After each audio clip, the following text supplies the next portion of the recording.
Good morning, students. Today, I am going to explain the next topic for class 8, which is on page number 20, and the topic is gains of green revolution. It means green revolution के क्या-क्या फायदे हुए. तो gains or profit of green revolution are as follows. यानी कि जो green हरित क्रांति से क्या क्या प्रॉफिट हुए ये नीचे दिए गए हैं. Our country became self sufficient in food grain production. यानी कि जो हमारा देश है वो जो है फूड ग्रेन्स के मामलों में अनाज के प्रोडक्शन के मामले में जो है सेल्फ सफिशिएंट हो गया. यानी कि वो दूसरे देशों पे जो है खाद्यान्न के लिए जो है निर्भर नहीं रह गया, वो सेल्फ डिपेंडेंट हो गया. A buffer stock of wheat and rice could be established in the country to meet the shortfall of food production at any time in future. यानी कि जो खाद्यान्न की कमी थी हमारे देश में, चाहे वो गेहूं की हो या चावल की, जो है पर्याप्त जो है हमारे देश में भंडार हो गया. And meet the shortfall of food production at any time future. और फ्यूचर में होने वाले किसी भी शॉर्टफॉल के यानी कि भोजन की कमी को जो है पूर्ति करने की जो है हमारे देश में कैपेबिलिटी आ गई. Green revolution improve the economic condition of our farmers. यानी कि हरित क्रांति के द्वारा जो हमारे किसानों की इकोनॉमिक आर्थिक कंडीशन की दशा थी वो जो है इम्प्रूव हुई, काफ़ी जो है सुधर गई. Agriculture is now regarded as an industry. और हरित क्रांति के बाद जो एग्रीकल्चर यानी कि जो कृषि का फील्ड था उसको जो है इंडस्ट्री के रूप में जो है मान लिया गया. Undesirable effect of green revolution. This is the next topic. यानी कि ग्रीन रिवोल्यूशन के जो है अवांछनीय इफेक्ट भी, प्रभाव भी जो है पड़े. तो क्या क्या प्रभाव पड़े जो है ग्रीन रिवोल्यूशन के, यहाँ पे दिए गए हैं. Undesirable effect of green revolution are as follows. यानी कि हरित क्रांति के अवांछनीय इफेक्ट जो हमारे देश पे या हमारी सॉइल पे जो है पड़े, उस प्रभाव के बारे में यहाँ पे एक्सप्लेन किया गया है. फर्स्ट जो इफेक्ट है that is excessive use of chemical fertilizers in order to obtain more yield has changed the chemistry of soil in due course of time and has reduced soil fertility. यानी कि बहुत ज़्यादा जो है chemical रासायनिक उर्वरकों का यूज करने के द्वारा ताकि जो है हम अधिक से अधिक मात्रा में जो है हम फूड प्रोडक्शन को प्राप्त कर सकें, यानी कि अधिक से अधिक खाद्यान्न को हम प्राप्त कर सकें. इससे जो है जो सॉइल की केमिस्ट्री थी वो जो है बिगड़ गई इन due course of time and has reduce soil fertility. और इससे जो है सॉइल की जो गुणवत्ता थी, जो उपजाऊपन है, वो भी जो है क्या हो गई, धीरे धीरे कम हो गई. In judicious use of fertilizers, weedicides and pesticides has polluted the soil and water bodies.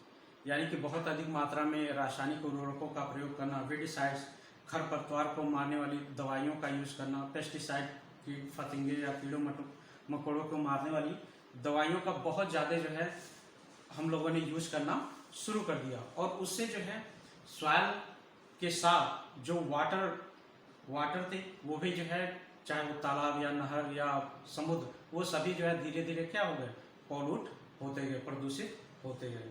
This water has now become unsuitable for drinking. और आज की कंडीशन ये है कि आज नदी या तालाबों के जो पानी है वो जो पीने योग्य जो है नहीं रह गए. दे आर नॉट पोटेबल, यानी कि वो पीने योग्य नहीं रह गए. थर्ड इसका इफेक्ट क्या पड़ा ग्रीन रिवोल्यूशन का, high yielding crops need more water. यानी कि जो फसल जो है बहुत अधिक मात्रा में फूड प्रोड्यूस करता है उसके लिए जो है बहुत अधिक पानी की जरूरत पड़ती है. Therefore underground water has been used for irrigation on large scale. यानी कि और इसके लिए जो किसान हैं वो अंडरग्राउंड यानी कि जमीन के नीचे का पानी जो है बहुत अधिक मात्रा में सिंचाई के लिए जो है यूज करने लगे. This has resulted in its depletion. और बहुत अधिक जमीन का पानी जो है बहुत अधिक यूज करने के कारण जो है जो पानी का लेवल था जमीन के अंदर वो धीरे धीरे जो है क्या होना शुरू हो गया, नीचे जाना शुरू हो गया।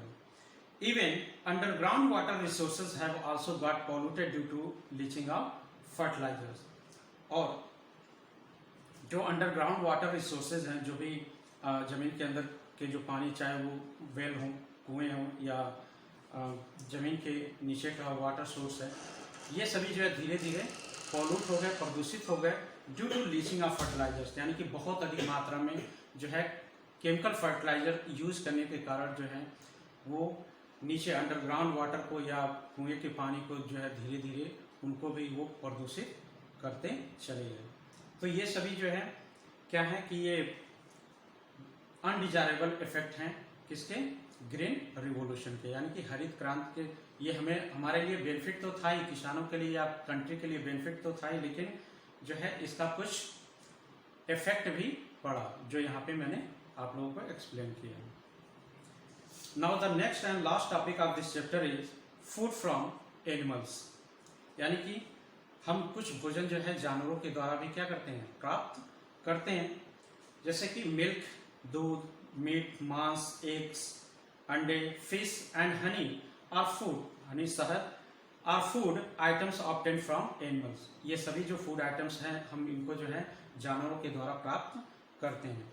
Food obtain from animals in rich in protein, यानी कि जो जानवरों के द्वारा प्राप्त हुआ जो भोजन होता है वो उसमें प्रोटीन की मात्रा बहुत ज्यादा होती है। Animal proteins are easily digestible, और जो एनिमल प्रोटीन्स होते हैं वो आसानी से क्या हो जाते हैं, डाइजेस्ट हो जाते हैं, यानी कि पच जाते हैं। They also contain all essential amino acids which we do not get from plant proteins. और ये जो एनिमल प्रोटीन्स होते हैं इनमें जो है जो एसेंशियल यानी कि आवश्यक एमिनो एसिड्स होता है which we do not get from plant protein, वो जो है हम प्लांट में मौजूद जो प्रोटीन्स होते हैं उनके द्वारा जो है हम प्राप्त नहीं कर पाते, क्योंकि जो प्लांट्स में प्रोटीन होते हैं वो जो है कम्प्लेक्स फॉर्म में होते हैं, और कम्प्लेक्स फॉर्म में हमारा बॉडी जो है उनको एब्जॉर्ब नहीं कर पाता है। तो उसको उस प्रोटीन को सबसे पहले जो है हमारे बॉडी के जो ऑर्गन्स होते हैं उनको जो है सिंपल फॉर्म में वो ब्रेक करते हैं, और फिर जो है हमारे बॉडी उसको क्या करता है, एब्जॉर्ब करता है। लेकिन जो एनिमल के द्वारा जो फूड प्राप्त होता है वो ऑलरेडी जो है इजिली डाइजेस्टेबल होता है, और जैसे ही हम उसको स्वेलो करते हैं वो जो है हमारा शरीर जो है आसानी से उसको जो है डाइजेस्ट कर लेता है। Milk is complete food, milk को जो है दूध को जो है संपूर्ण जो है फूड माना जाता है। इट कंटेन्स प्रोटीन, इसमें जो है प्रोटीन मौजूद होता है। All vitamin except vitamin C, और इसमें सभी तरह के विटामिन मौजूद होते हैं केवल विटामिन सी को छोड़कर।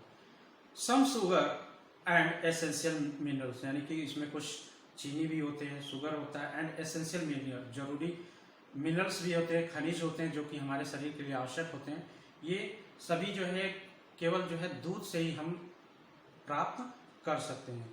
We get milk from cows, जो दूध है हम जो है गाय से, बफेलो भैंसों से, गोट बकरियों से, सिप भेड़ों से, कैमल्स ऊँटों से जो है प्राप्त करते हैं। एग्स ऑफ चिकन, यानी कि जो मुर्गी के अंडे होते हैं, डक्स बत्तखों के अंडे, गीज जो कलहंस होते हैं, बटेर क्वेल्स जो बटेर होते हैं, ये जो है are the rich source of protein, ये भी जो है प्रोटीन के बहुत ही अच्छे सोर्स होते हैं। एक वाइट यानी कि अंडे का जो वाइट पार्ट होता है जिसको हम जो है एल्बुमिन कहते हैं, is rich in vitamin B, इसमें जो है विटामिन बी बहुत अधिक मात्रा में पाया जाता है। इट आल्सो कंटेन्स फैट्स, इसमें जो है फैट्स भी मौजूद होता है जिसको हम हिंदी में चर्बी कहते हैं। Vitamin A, calcium, phosphorus and iron, ये सभी चीजें जो है उसमें बहुत अधिक मात्रा में मौजूद होते हैं। येलो पार्ट ऑफ एग, जो अंडे का येलो पार्ट होता है, पीला वाला पार्ट होता है जिसको हम यॉल्क कहते हैं, is a good source of protein, ये भी जो है प्रोटीन का एक अच्छा सोर्स होता है। मीट यानी कि मांस इज ऑब्टेन्ड फ्रॉम फिश, जो मांस है हम जो है मछलियों से, बर्ड्स पक्षियों से, गोट्स बकरियों से, शिप्स भेड़ों से, एंड पिग्स सूअरों से जो है प्राप्त करते हैं। It is a good source of high quality protein, और ये सभी जो मांस हैं इनसे जो है बहुत हाई क्वालिटी के प्रोटीन जो है हमें प्राप्त होते हैं। Rearing of animals on a large scale for food is called animal husbandry, यानी कि बहुत अधिक लार्ज स्केल पे जो है भोजन के लिए अगर हम पशुओं को जो है का पालन पोषण करते हैं या उनको पालते हैं तो उसको हम जो है एनिमल हस्बेंड्री कहते हैं, यानी कि पशु पालन कहते हैं।